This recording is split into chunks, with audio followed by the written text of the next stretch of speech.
حذر فذر، البطيخة تكفي معانا كام فرد يا حلوين. هتشوفوا معايا دلوقتي التقطيعة هتقضي معانا كتير ما شاء الله، حرفيا بطيخة كده هتشوفوا العدد والكمية. قسمتها نصين والنص قسمته 4/4.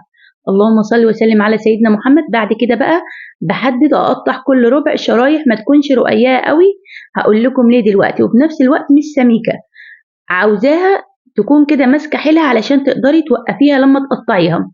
طبعا الحتت اللي بتبقى الأخيرة دي تقدري هنقطعها مع بعض دلوقتي، مش هنهدر أي حاجة، مكعبات.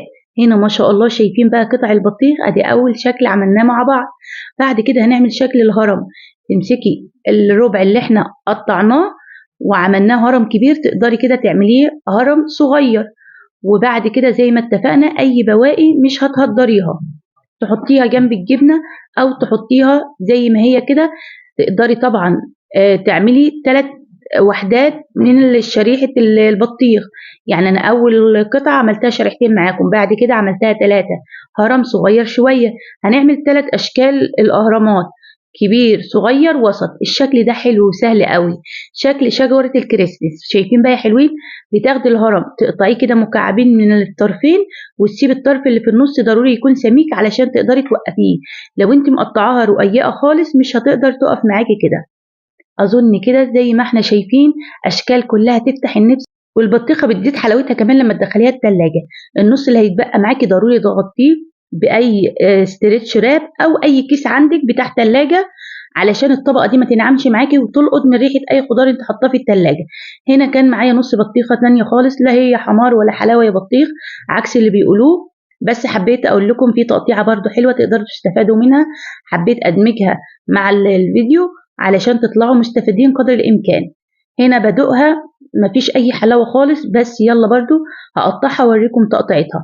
لو عندك القطاعه دي كده الزجزاجيه اللي بنقطع بيها المخلل، بتديكي التجزيعات اللي انتوا شايفينها، بتبقى شكلها شيك قوي والولاد بيفرحوا بيها. هعمل بيها برضو شجره الكريسماس، كنت اتمنى ان هي تطلع لونها احلى من كده، واتمنى ان هي يبقى طعمها على الاقل حلو، بس مفيش اي مشاكل.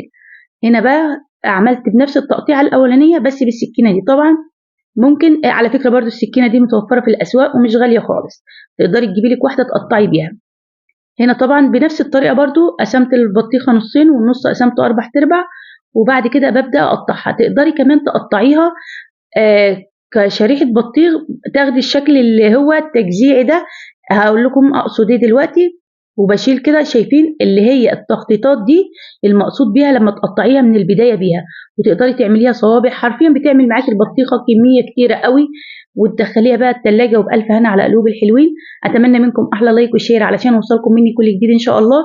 دي بقى اصغر هرم في الاهرامات زي ما انتم شايفين معايا يا حلوين، وقولوا لي ايه رايكم في تقطيع البطيخ.